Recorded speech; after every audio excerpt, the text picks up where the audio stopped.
it will be Kamensky, Bykov, and Hamyatov, their number 1 line.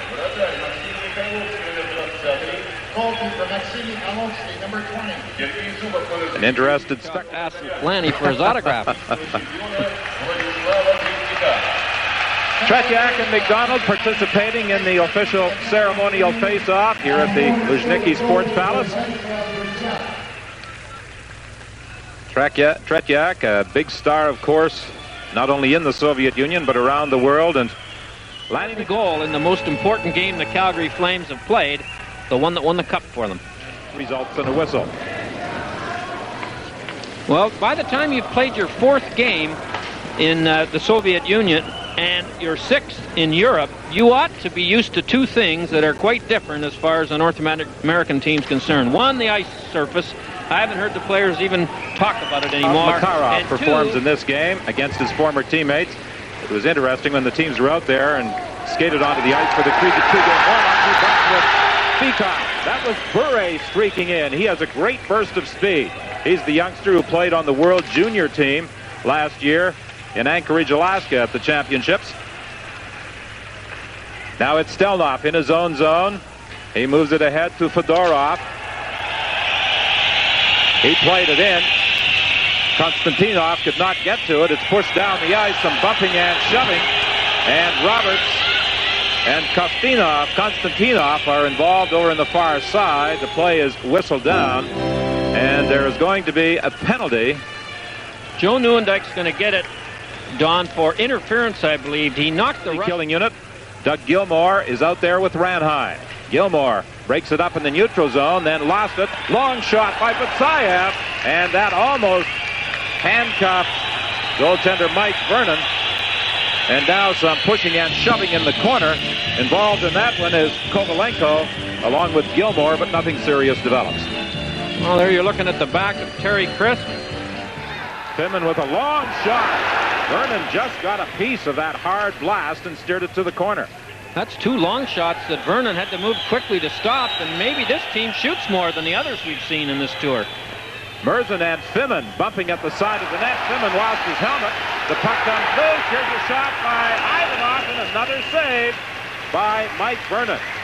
He has been tested early in this hockey game. Well, they've all been 50 to 60 footers, but they've been rockets. And I think that we may be able to cross out the word friendship with reference to this tour. There's a replay, and you can see through a maze of players, Calgary physically. Stelnov at the point. Another good bit of bumping in the neutral zone as the puck is brought into Red Army territory, and the Calgary player is hurt. Gary Roberts is down. He bumped with Bure, one of the smaller players on the Red Army squad, directly in front of the Calgary bench.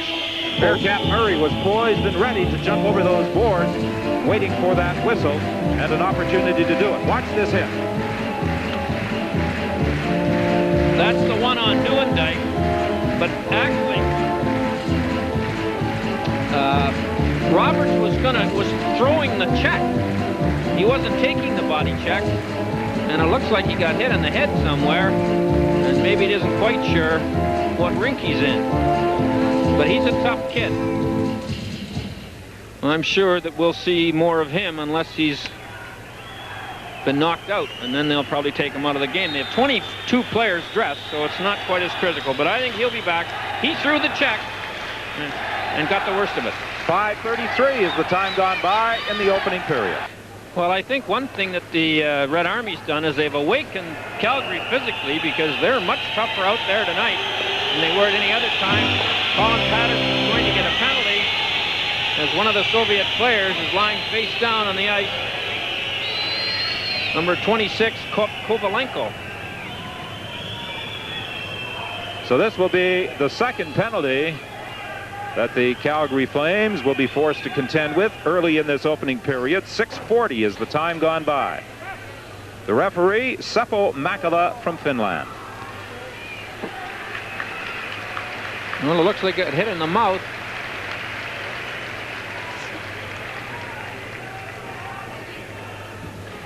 Here it is right here.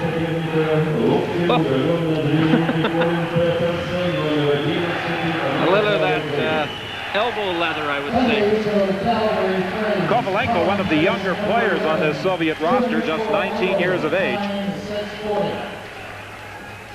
Guys play big by the look of it. Makarov is out there killing off penalties. Here's a shot by Zubov from the point, and the save is made by Vernon. Back to Zubov, a shot loved by Mike Vernon. It was headed for the far corner.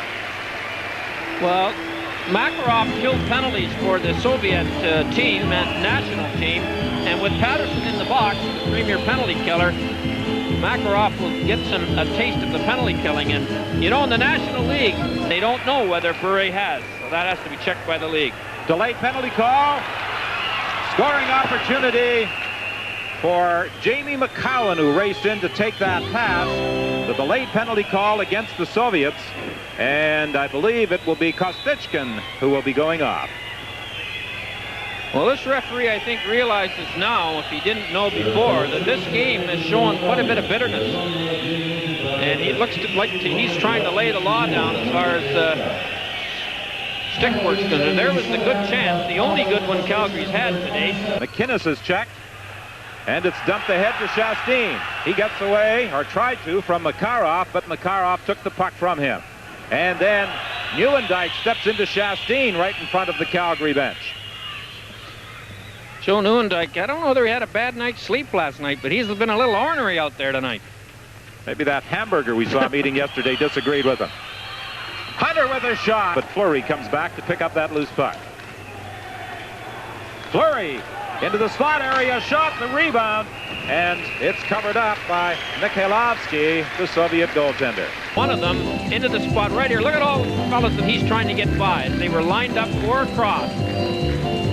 And Gilmore had a bit of a shot at the rebound, but he didn't get all the wood on it. And Calgary, it looks like he's all right. Maybe he was just winded.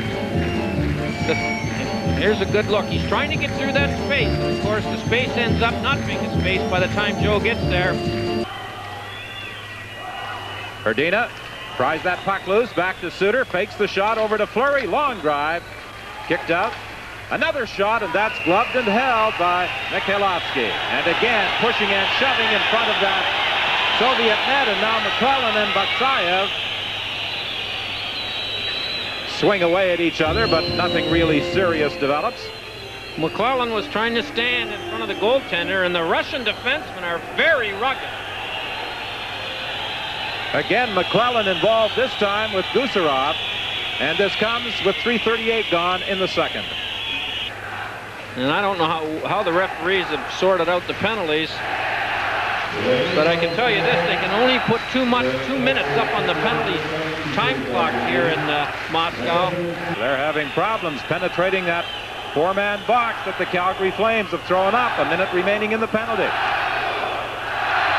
Here's the shot right on, and Vernon holds it for a face-off. Kamensky letting that one go from the top of the circle. Many of Vernon's saves have been long shots. Kamensky, number 13, is a draft pick of the Quebec Nordique, 129th overall in 1988.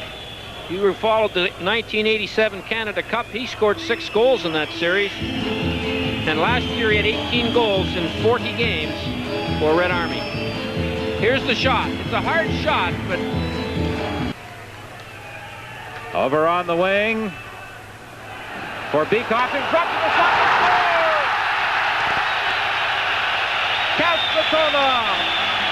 Well, the Calgary Flames got caught with their 2 forwards, penalty-killing forwards, in too close to the net, and forgot all about the fact that the defenseman isn't just going to stand out there in the blue line. And he jumped off the point, Kasatonov did, and got the pass out and let a bullet shot go that Mike Vernon had no choice. You're going to see Gilmore.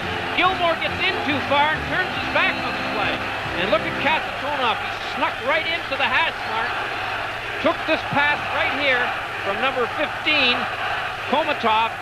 And look where that defenseman shoots it from. Maybe 15 feet out. And Gilmore just got caught watching the play. Now he can't get back. Back after it to Stelnov. Rink wide for Fedorov. Fedorov with a shot right on, and Wamsley hangs on. good play, don't get me wrong. The players are all right. It's the style and maybe the size of the rink that caused the problem, in my opinion. Nieuwendyk again driving in there, and he and Fedorov do some pushing and shoving. And we saw the other night in the game between Washington and Moscow Dynamo that the fans reacted and seemed to enjoy a scrap between Scott Stevens and McCulloch. And they seem to be enjoying this little battle between Joe Nieuwendyk and Fedorov.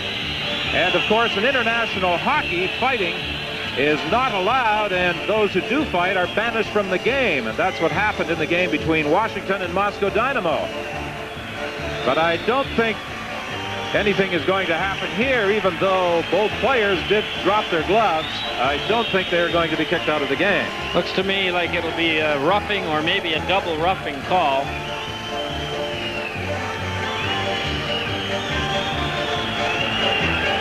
What? Joe Nieuwendyk, here's how it started. He went to the net. Now, I don't think anybody can blame him for that collision. He was shoved in by the opposition, but that started the whole affair. And the referee looks to me like he's singled out one player from each team. Roberts from Calgary.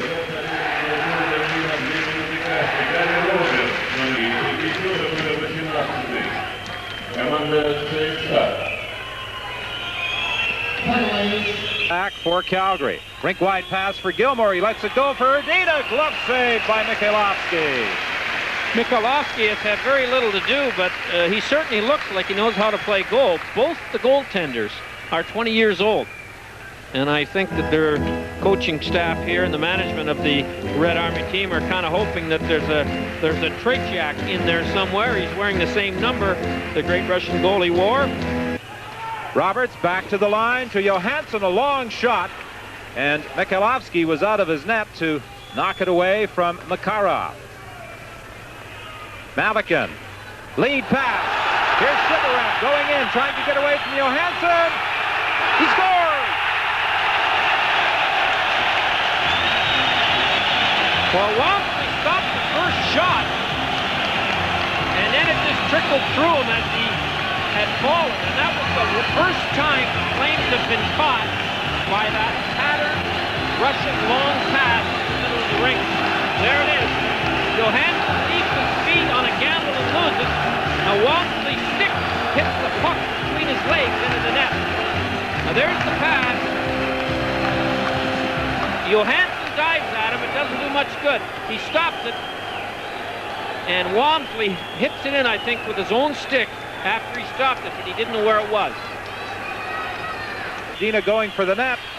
Ryakin couldn't get it to him. Goes back to the line. McInnes with a long shot. That's wide. Gilmore in front of that net. Spun around and then knocked the stick away from the goaltender, Mikhailovsky. And Mikhailovsky came diving out of his net without his stick to make a glove save. Gusarov in his own zone. Moves it ahead to Fimin. Battling with Fleury along the boards. Fleury got it to Ranheim. Ranheim is tied up. Joel Otto trying to dig it out, gets it to the line. Merzen with a shot wide. McCrimmon racing in from the point to Fleury. Fleury trying to make a play against Gusarov. Gets help from McCrimmon. The puck comes into the slot area. McCrimmon turns around, gets it over to Ranheim. Scores! Boy, that was a nice play by McCrimmon and a heads-up play by Ranheim. When Ranheim noticed that McCrimmon had pinched deep into the zone, he went back and filled in on the point for him. And then McCrimmon came up with a loose puck right here, and Ranheim has the presence of mind to jump off the point. And McCrimmon is smart enough to find him, and Ranheim goes in and puts it in, and he did that 68 times last year in Salt Lake City. So this is a good play by the rookie, Bo Ranheim, and a nice pass from Brad McCrimmon. And with about 8 minutes left, well, I know Makarov is going to have to get used to a lot of things, but one of the things that is really going to bother him is a four-line operation where he doesn't play as much, and especially as much in the critical situations as he did when he played for the Soviet. Tom Watts got the map. The boys have learned the route. Now we're going to see whether they listen to the coach. They're paying big money to this number 42. And here's the time he can start to earn a little bit of it. One of our Soviet friends, in talking about Makarov, when we suggested that he would lose his Army pension, said he doesn't have to worry about money now that he's with the Calgary Flames.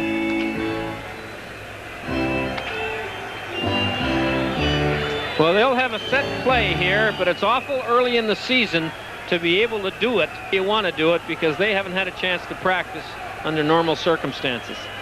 Fleury and McInnes are back in the point. And you can see there's a little confusion here on the lineup. Now, don't forget the goalie's out, so they get 6 skaters here against 4 for the Red Army. Otto will attempt to win the draw against Beekoff. He gets it to Gilmore. Gilmore lets it go to McInnes, who fired it wide. A battle in the corner. Puck is loose. Beekoff bangs it off the boards and down the ice. 30 seconds remaining in the period. Fleury to Makarov. Makarov comes to the line. He loses it. Al McInnes flipped it on the wing. Beekoff trying to break in. He's tied up. Puck loose in the corner. Just 12 seconds remaining in the hockey game. Lead pass for Makarov with Gilmore. Rink wide. Back to Fleury, and it bounced away from him. It was offside anyway. But the offside was called 5 seconds after the offside occurred. And that's what the Flames are upset about. And that's the second or third time that this linesman has called it so late. And guys can get hurt.